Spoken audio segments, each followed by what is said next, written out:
Welcome to TCM, everybody. I'm Ben Mankiewicz. I am joined by Carl Bernstein, longtime Washington Post reporter, CNN, long history in journalism. You cracked an important story, Carl, some years ago. I don't know if you recall. Barely. And our first movie tonight, and our first movie of this journalism in the movie series, is fitting. It is All the President's Men. Where were you at the time? What were you doing at the Post when you landed the story? I was the chief Virginia correspondent, living in Richmond, the capital of Virginia, during the legislative session on the day of the Watergate break-in. But I was in the office to write a profile about someone running for governor. And there was a lot of commotion over by the city desk, and I went to see what it was. And it looked to me like a more interesting story, this break-in at Democratic National Headquarters, than the profile I was writing, so I decided I should be on it. And I went and told the city editor I'd like to make some calls. And did you know Bob Woodward at all at that point? Yeah, I knew Woodward. He had been at the paper for a little while. We were not particularly friendly. But he had covered the arraignment, right? Well, that day, yeah, he covered the arraignment. And I was making calls in the office to the burglars' families. And so I started trying to track these people. And what were your thoughts? Just that this is more interesting, or did there was some sense that this might be, you can't have known how it was going to unfold, but you had some sense it mattered? You could tell this was going to be a big story, because as soon as you knew that these burglars had CIA connections, which Woodward heard at the courthouse, as well as what I was finding out on the phone from the wives of some of the burglars down in Florida I was talking to, then you knew that this had to be something of significance. As the story goes along, you encounter sort of further and further, stronger and stronger levels of resistance. There was really no response from the White House to what we were writing, except to deny or appear to deny the substance of our stories. When we would call the White House for a response, then the White House would say, the sources of the Washington Post are a fountain of misinformation. Right. It's kind of what we came to call the non-denial denial. But never was there an ongoing discussion with the White House of any facts. We had sources with whom we were discussing aspects of the story, most of them at the committee for the re-election of the president as opposed to the White House. Was there a moment, a series of moments, where it kept occurring to you and Bob Woodward the magnitude of the story? Yes.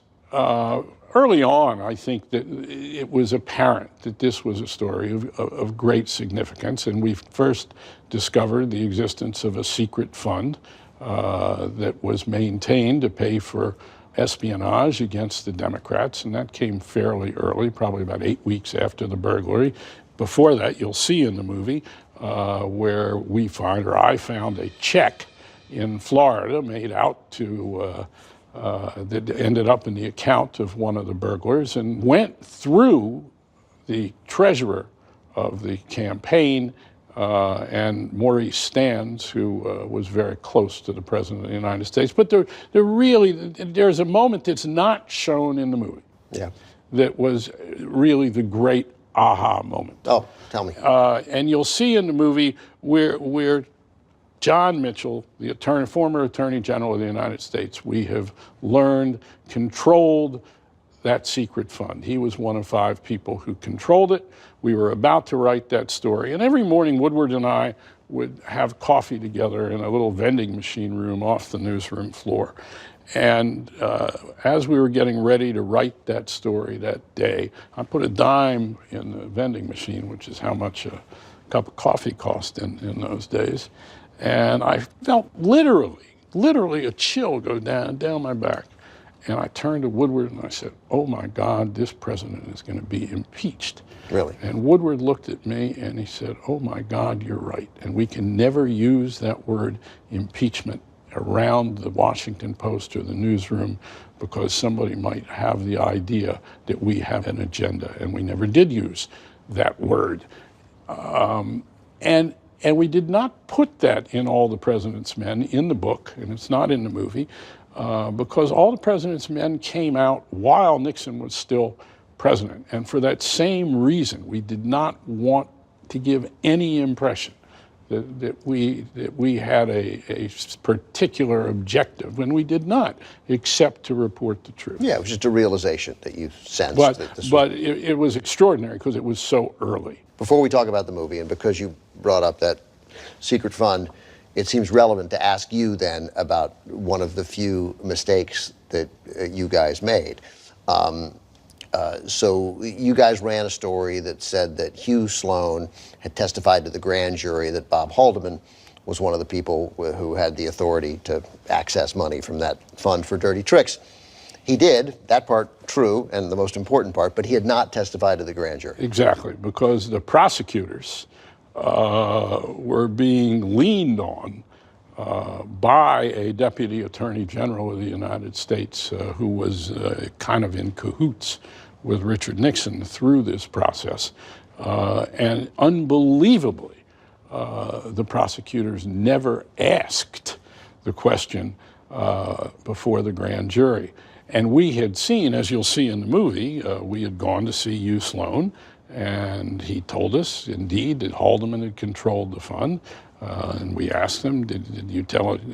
You told everything, you know, you truthful with the grand jury and all the rest? And yes, but it never occurred to us that the prosecutors or the grand jury might never ask the question about the fund. I mean, it was inexplicable.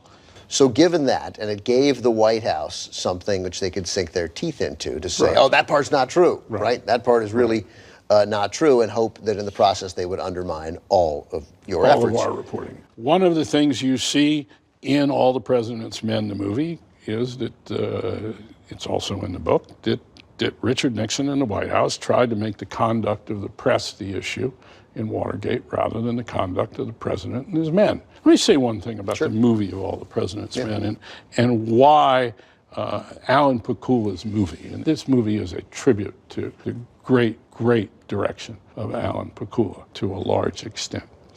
Why? Because it's about the process of reporting. It's not about Bob and me. It's not about our personal lives. It's not about our individual characters. You see this. There are no love interests in the whole movies. Yes, in some ways it's probably a male bonding movie, but really it is about the process of reporting. And that was part of the genius of Pakula, of Redford, of the actors, but Alan Pakula more than anyone, to focus on the reporting and to understand that that's what was at the heart of the story. Carl, good stuff. Thanks very much. We'll talk again after the movie. Here it is from 1976. Robert Redford, Dustin Hoffman, Jason Robards, and Alan Pakula's All the President's Men.